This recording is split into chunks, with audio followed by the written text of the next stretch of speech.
Guys, what's up people, it's up again. Kwa mimi style nk'ibisanzwe uko agenda mbibabwira, marabizi ko ngenda mbagezaho ibintu biri trend. So marabizi yuko mu minsi ibiri ishize bwo ndavuga guhera kwa kane ndetse no kwa gatanu ari bwo mu Rwanda hari kuba inama y'umushyikirano, akaba ari inama isanzwe ihuza abayobozi bakuru mu nzego za leta, haba mu gihugu abikorera ndetse n'abanyamahanga baba batuye mu gihugu ndetse n'abayobozi bahagarariye ibihugu byabo. So icyo ndimo ndagaruka ubona ngo nje kubibarambura cyangwa se mbabwire byinshi kuri iyo nama, ahubwo kakwigarukire mu gisate cyacu cya showbiz.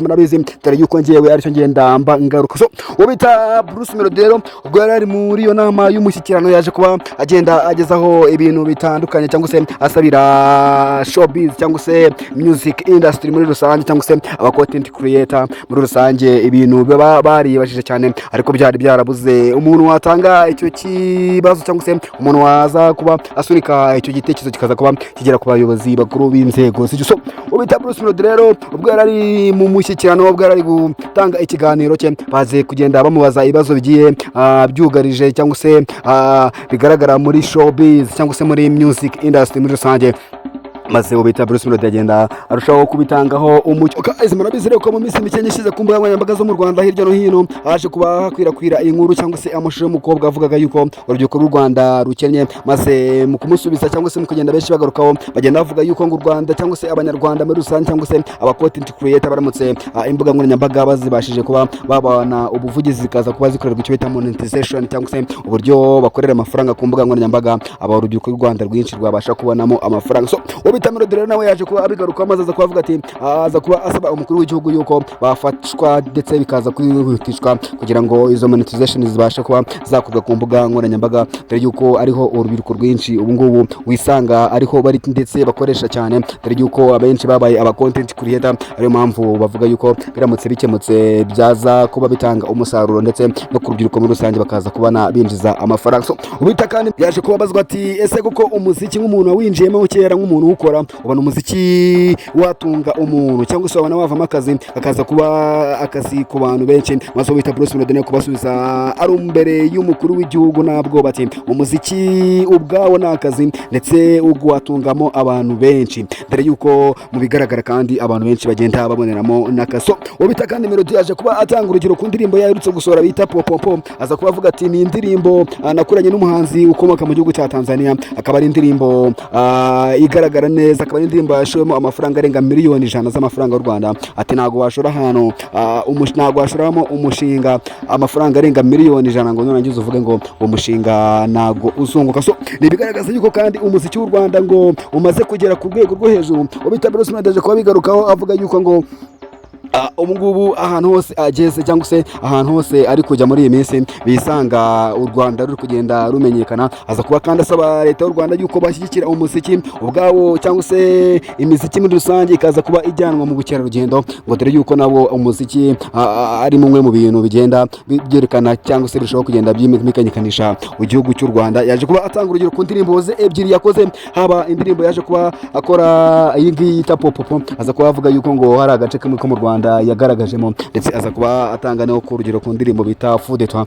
akaba indirimbo nayo yaje kuba agaragazamo agace ko mu Rwanda. So guys, byose akaba yaje kuba abigarukaho bwa imbere y'umukuru w'igihugu, agenda amusobanurira ndetse agenda arushaho kugenda amubwira ibyiza bya music ndetse na showbiz muri rusange, amwereka yuko rwose umuziki w'u Rwanda ukwiye gushyigikirwa nk'uko izindi secteurs zitandukanye zigenda zishyigikirwa. So si ibyo gusa kandi byaje kuba bivugirwa mu nama y'umushyikirano, dore yuko abandi bantu bakomeye muri showbiz nabo bagiye batanga ibitekerezo byabo ndetse batanga n'ibyifuzo. Bita Merci muramuzi, nawe akaba ari umunyarwenya ukomeye cyane, afite icyo bita ngo ni James Comedy. Murabizi yuko ari show iba nyuma y'ibyumweru Rwanda haba ari kuwa kane, aho nawe yaje kuba abwira umukuru w'igihugu yuko ari kwiyemeza mirimo ndetse wanabikoze ndetse ufite company isetsa abantu. Yaje kuba abwira umukuru w'igihugu, aza kuba musaba yuko ngo nawe abinyushije mu cyo yise ngo ni rusange. Yaje kuba atanga urugero ati nyakubahwa Perezida wa Repubulika,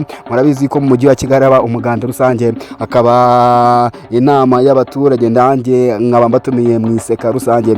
Yaje kubikora nk'urwenya, aza kumubwira yuko ngo naza kuba yakwitabira iryo seka rusange azaba amusetsa ndetse bigatinda. So ni byinshi twavuga ni byinshi twaba tugarukaho muri iyi nama y'umushyikirano byaje kuba, ariko icyo ingenzi ngiye navugiragaho ni ibijyanye na showbiz. Murabizi yuko ariyo ngewe mbangambiri yari igenda ngarukaho, akaba ariyo mpamvu ku mbuga nkoranyambaga hazindukiye deba ikomeye cyane. Nanone bavuga bati se The Ben yaba Medi yaba Christopher ninde muntu wundi ari kuza kuba ahagarara imbere ya His Excellency akaza kuba avugira aba content creator, usibyo bita Bruce Melody. Agwa no mpamvu abantu benshi babyutse bamushimira ku mbuga nkoranyambaga. So ni byinshi twavuga kandi kuri showbiz. Nanone murabizi yuko mu minsi mike nyeshizo bita Bruce Melody avuye mu gihugu cya Tanzania, avuye kumenyekanisha indirimbo ye Pompopo. Biteganyijwe yuko yakasize akoze izindi ndirimbo nyinshi n'abatanzania, yakoranye n'uwo bita ngo ni Mbosso, akorana n'uwo bita Wipo, muramuzi ni umuhanzi ukomeye mu gihugu cya Kenya,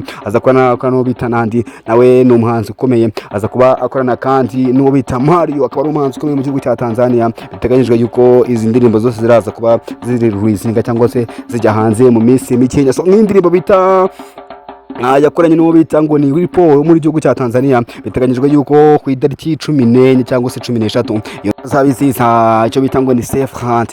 Iyo ndirimbo ya Wipo ndetse n'uwo bita Bruce Melody ariko ishobora kuzaba isoka ikajya hanze. So ni byinshi nababwira rero, ni byinshi twavuga. Ngiye murabizi ni wa muhungu wanjye cya Mr. Ira, niba utarakora subscribe yikore kugira ngo ujye ubasha kuba